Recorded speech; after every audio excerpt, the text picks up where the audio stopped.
Food safety training videos.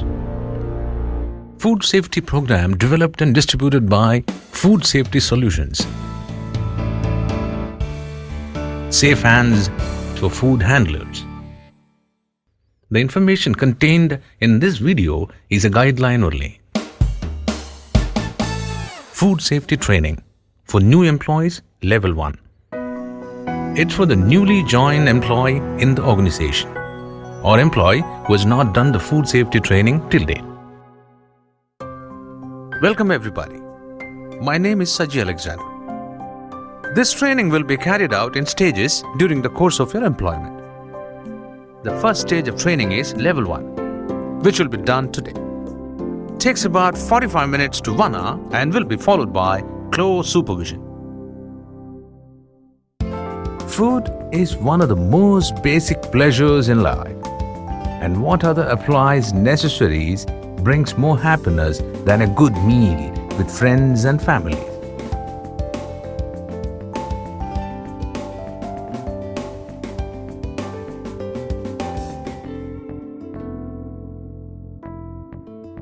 But food has to be safe and to be truly enjoyable.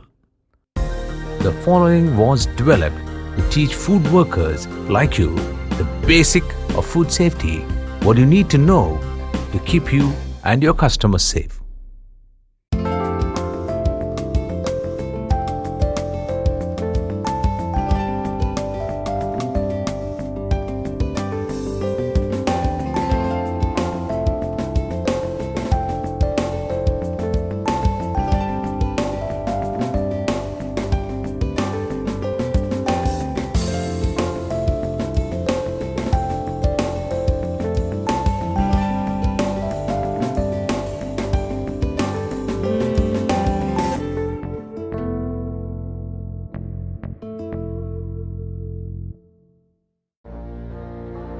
Food Safety Program.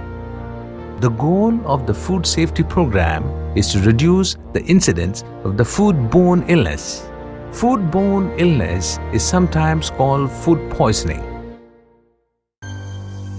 As per a latest study, 28 cases of foodborne diseases happen per 10,000 population per year. 55% of the people are affected with foodborne diseases because of improper cooking and storage. 24% of the people are affected due to poor hygiene. 3% of the people are affected from unsafe food sources. Remaining, most of the food poisoning cases are unrecorded and unreported because people suffer mild symptoms and recover quickly.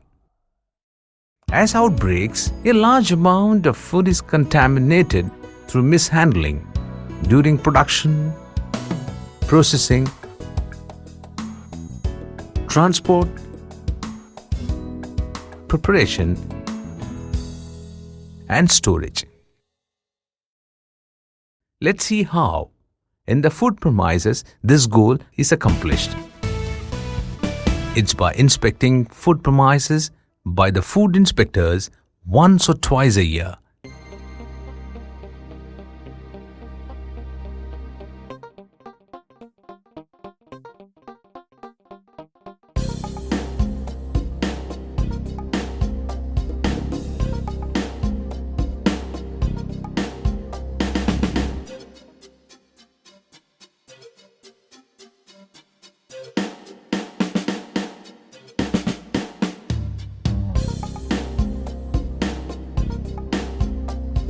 Educating their owners and employees.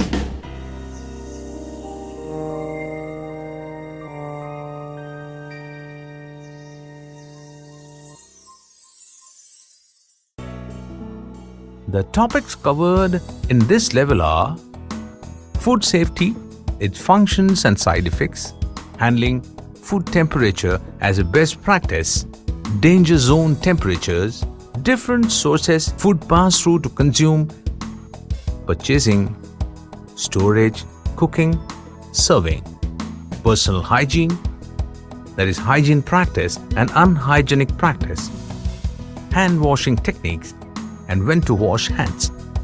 Can you work near food area if you are sick? Cleaning and sanitation, pest control, and waste disposal. Let's start with food safety, its functions and side effects. What is food safety? Food safety means preparing, cooking, and storing the food in such a way keep free from harmful bacteria or toxins, which can make food unsafe to consume. Otherwise, food safety refers to the conditions and practices that preserves the quality of food to prevent contamination and foodborne illness.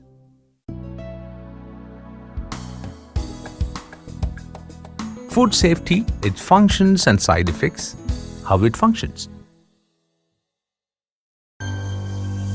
Food can be contaminated in many different ways. Some food products may already contain bacteria or parasites. The germs can spread during the packaging process if the food product are not handled properly. Failure to cook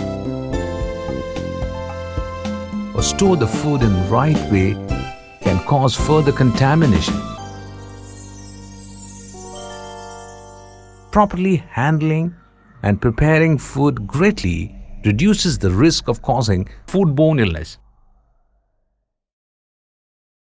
Side effects. Poor food handling and inadequate food safety can cause infection.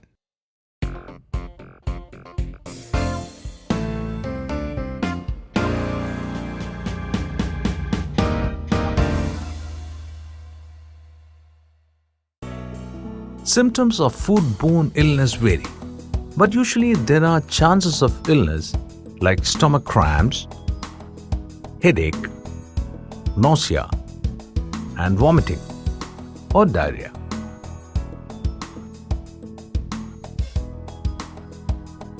Foodborne illness may be severe and life-threatening,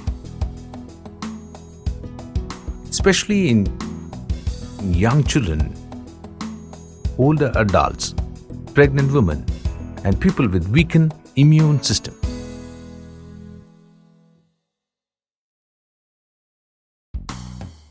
Next is handling food temperature, the best practice. Handle food as little as possible. Like on preparation, work with small batches and finish cooking. Or after cooking, divide the food from large container into smaller ones. This will keep food out of the danger zone.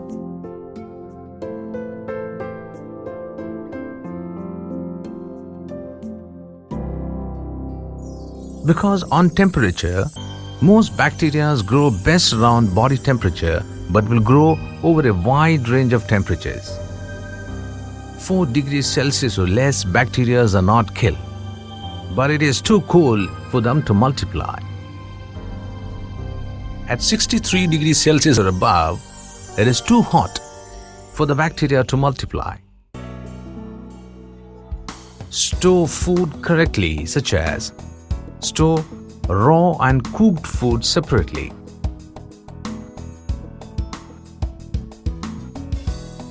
Cold storage temperature should be between 0 to 4 degrees Celsius.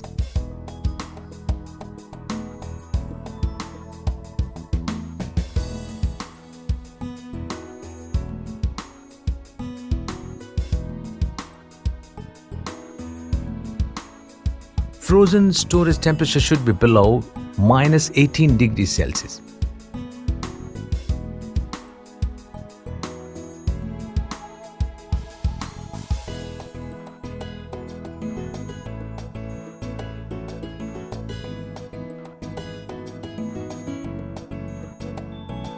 Hot food temperature should be above or greater than 63 degrees Celsius and above.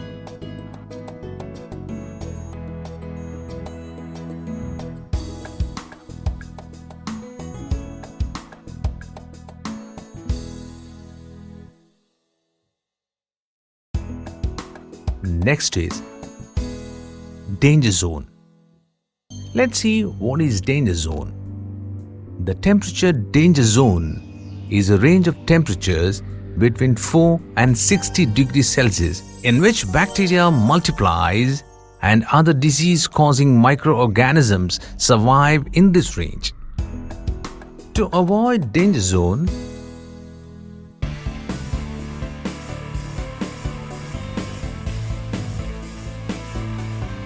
the food should not be left outside unattended.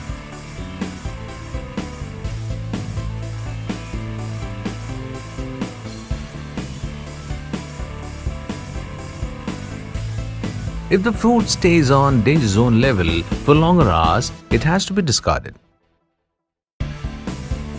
If food is not going to be served immediately or processed further, it must be cooled down between 0 degrees Celsius to 4 degrees Celsius as quickly as possible.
If food is not going to be served or cooled immediately, it must be kept hot at 63 degrees Celsius or hotter. This temperature will prevent the growth of bacteria.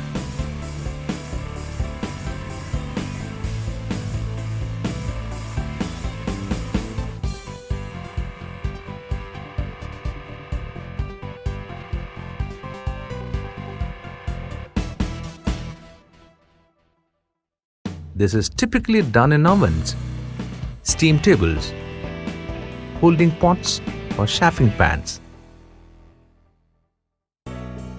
Next is different sources food pass through to consume. Purchasing and receiving. Storage. Cooking. Serving. Personal hygiene, cleaning, pest control, and waste disposal. The consumer can be assured of safe food when best practice is followed at each step involved in the production and the service of the food. One way to think of how important each step is as being a link in the overall food safety chain. If the chain breaks due to poor food safety practices in one area, the entire chain falls apart and the food cannot be guaranteed as safe to eat. Go through the links in the chain. Purchasing and receiving. For purchasing, choose your supplier carefully.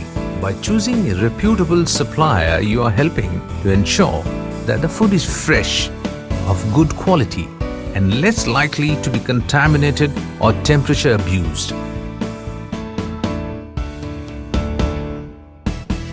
While receiving, few things to be careful.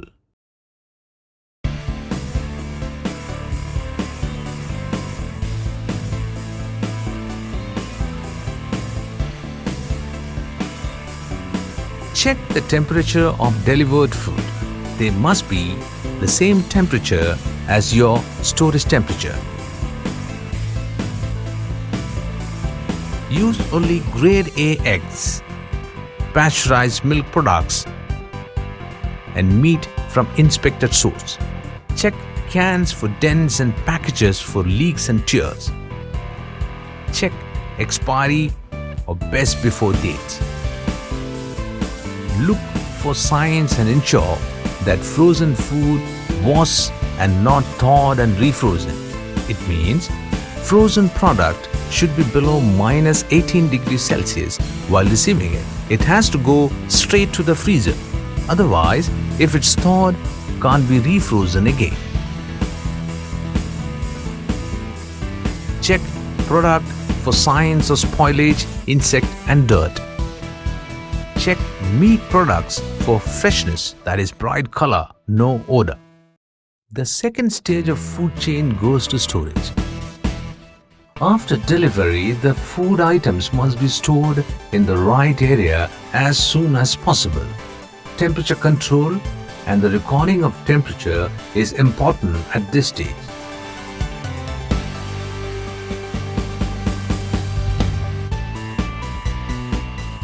Frozen food must be stored at minus 18 degrees Celsius. Refrigerators and refrigerator display units must be 4 degrees Celsius or cooler. Dry storage areas should be from 10 degrees Celsius to 21 degrees Celsius. Store raw and ready to eat or cooked food separately. Never store raw food above ready to eat or cooked food. This may cause the dripping from the raw food may contaminate the ready to eat or cooked food. Keep food covered all the times. Keep all the foods labeled. Rotate stock. First in, first out. New stock should be placed behind or under older stock. Store all food 15 centimeters, that is 6 inches, off the floor to facilitate cleaning and deter pests.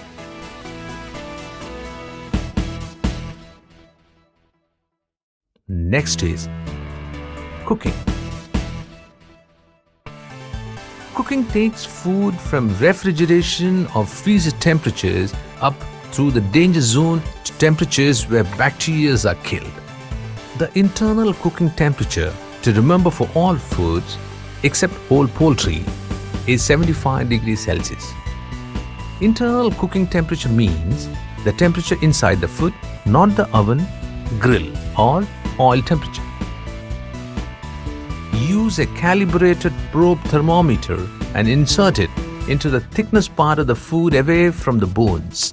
Cook stuffing separately, but if you prefer to stuff meat, make sure that the temperature of the stuffing also reaches 75 degrees Celsius or hotter.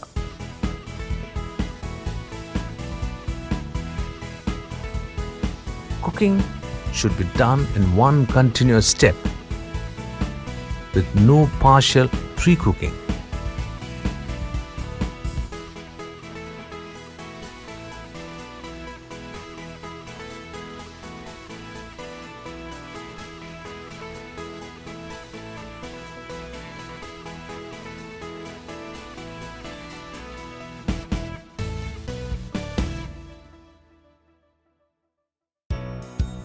Avoid overloading ovens, fryers, as the heat may not penetrate into the food evenly. While cooking an item with different types of meat mixed together, cook to the highest required temperature. The Food Premise Regulation states minimum internal cooking temperature for some food, that is, for whole poultry, 82 degrees Celsius. For poultry other than whole, that is pieces and grounds, is 74 degrees Celsius. For ground meat other than poultry is 71 degrees Celsius. For pork whole, at 71 degrees Celsius, that is 160 degrees Fahrenheit. And for fish, the minimum internal cooking temperature is 70 degrees Celsius. For convenience and simplicity, a good minimum internal cooking temperature to remember for all foods except whole poultry is 75 degrees Celsius. Next is serving. Whether the customers are served by servers or they serve themselves, steps must be taken to ensure that the food is not contaminated or temperature abused. Serving staff should not touch the business end of knives, forks, and spoons. Handle cups and glasses by the bottoms or handles, not by rims. Use gloves, tongs, or utensils to serve food. Self-service or buffet. Provide adequate spoons or tongs to reduce the temptation of the customer using their hands. Protect food with sneeze guards or other shielding in the buffet counter. Not mix the old and the new food items. Ensure proper hot and cold temperature is maintained on the buffet counter.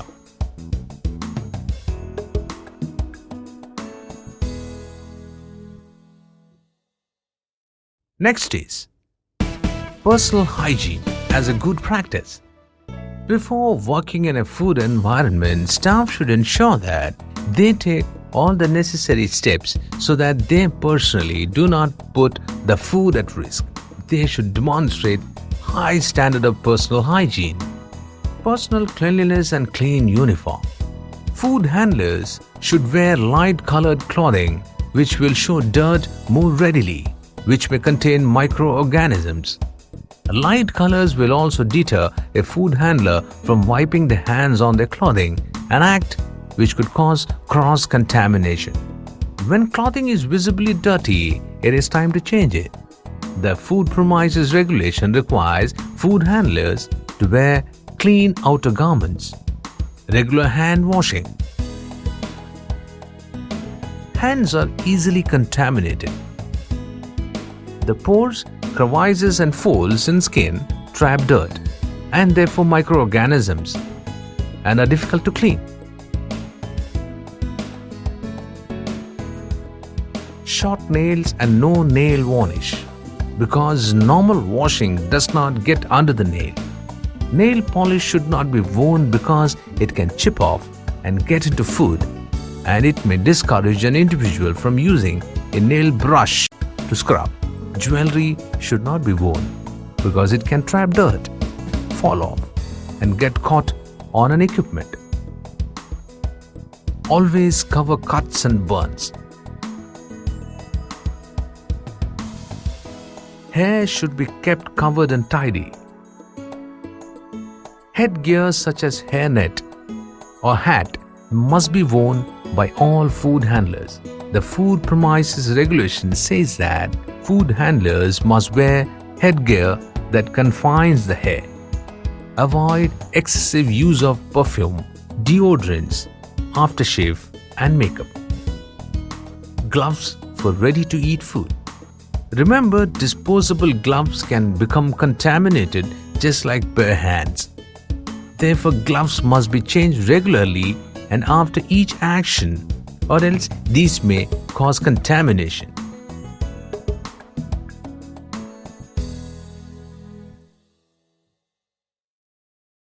Unhygienic practices. Some people have personal habits which may be acceptable in their own home, but not while preparing food for other people. When working in a food area, you must avoid smoking, chewing, spitting, coughing, sneezing.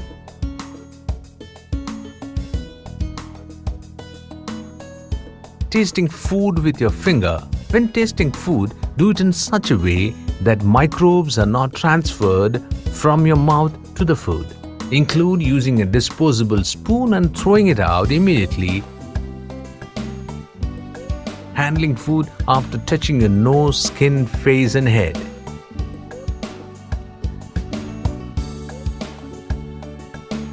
Opening bags by blowing on them.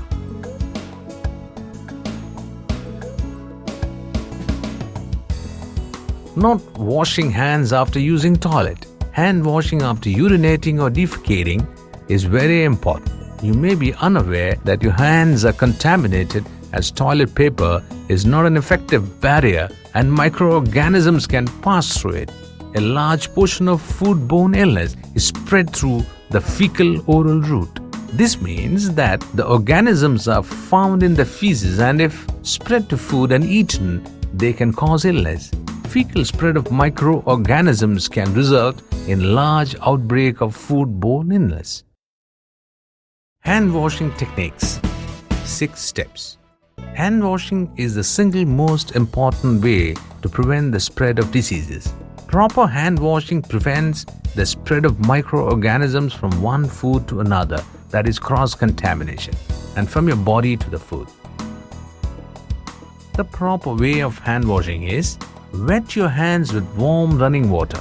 Add liquid soap. Do not use bar soap. Rub your hands together to make a soapy lather.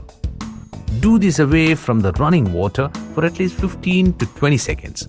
Being careful not to wash away the lather, rub your hands together, the fronts and the back of your hands, as well as thumbs, between your fingers and under your nails.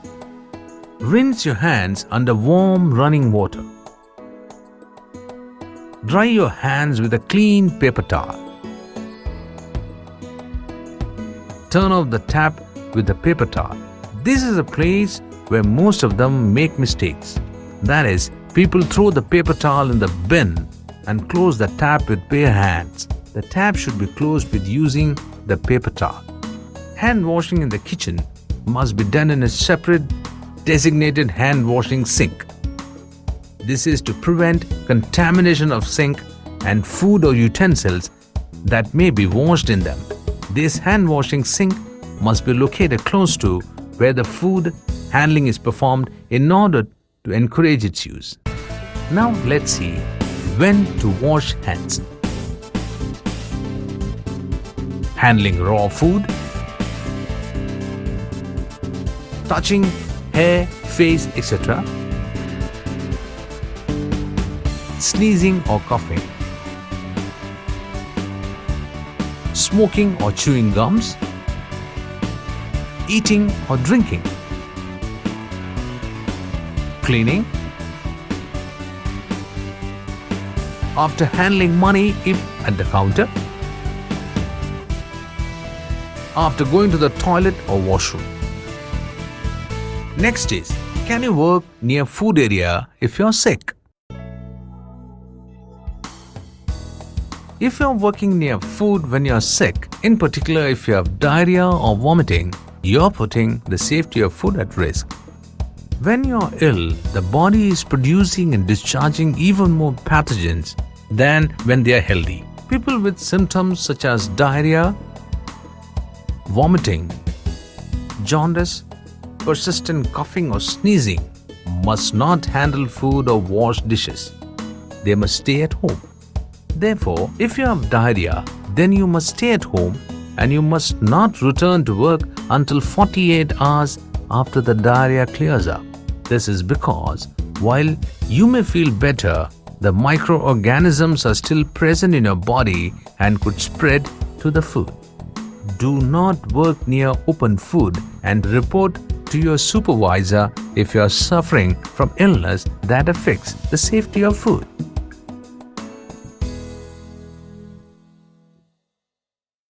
Next is cleaning and sanitizing. Regular cleaning and sanitizing of all food contact surfaces is an essential step in controlling the number of microorganisms present in a food premise. Cleaning refers to the removal of dirt which may contain or hide microbes. Proper cleaning is accomplished with the use of detergents, that is soap, which help lift dirt off and keep it in the water.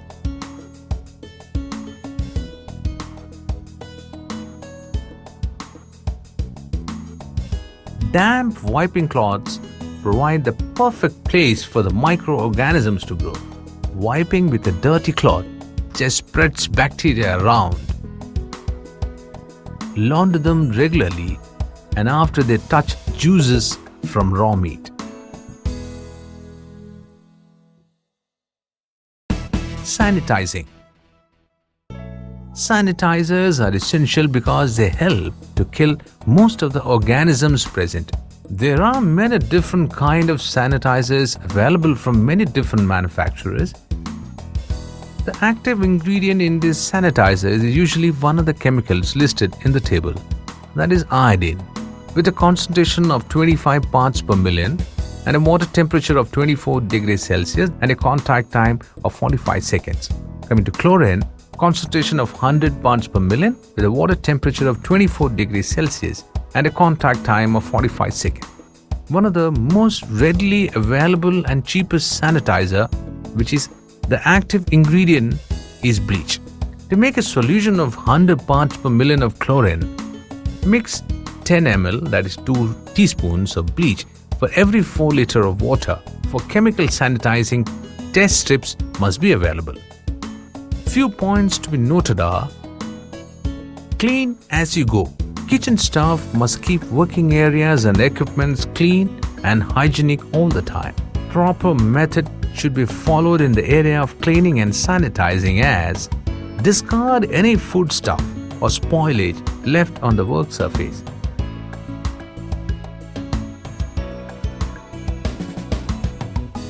Clean with soap solution and scrub.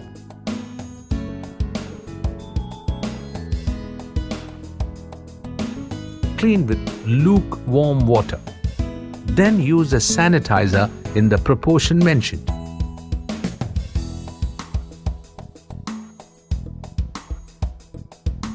Food should always be placed on a clean surface. Use correct cleaning products and equipment. Store cleaning products in the cleaning store. Next is pest control. Insects and rodents are more than just gross. They are capable of spreading disease-causing organisms. Rodents and insects transport dirt and microbes on their feet, hairs and feces, all of which may end up in spoiling a food product. The premise for insect and rodent control is simple: deny them food and shelter. Once an infestation has started, it is very hard to contain it completely, so prevention is very important. As a food handler, you have the responsibility to report any signs of pests. Few points to be noted are: for rodents and insects, look for signs like footprints, droppings, webbing on packages, torn packages, etc.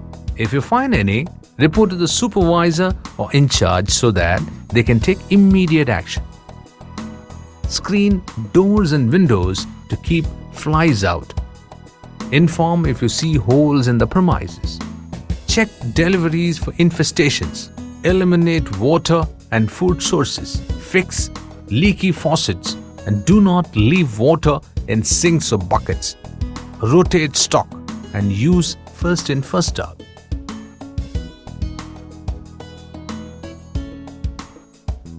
Keep food covered. Keep garbage covered. Coming to waste disposal. To prevent attracting pests, the correct waste disposal procedure should be followed. Use bins provided. When bins are filled, inform the kitchen steward to remove and clean it. Make sure waste bin is covered. Wash hands after handling waste.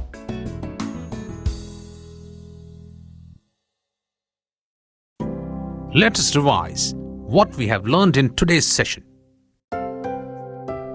Food safety, its functions and side effects. Handling food temperature as a best practice. Danger zone temperatures. Different sources food passed through to consume. That is purchasing, storage, cooking and serving. Personal hygiene. That is hygienic practice and unhygienic practices. Hand washing techniques and when to wash hands. Can you work near food area if you're sick?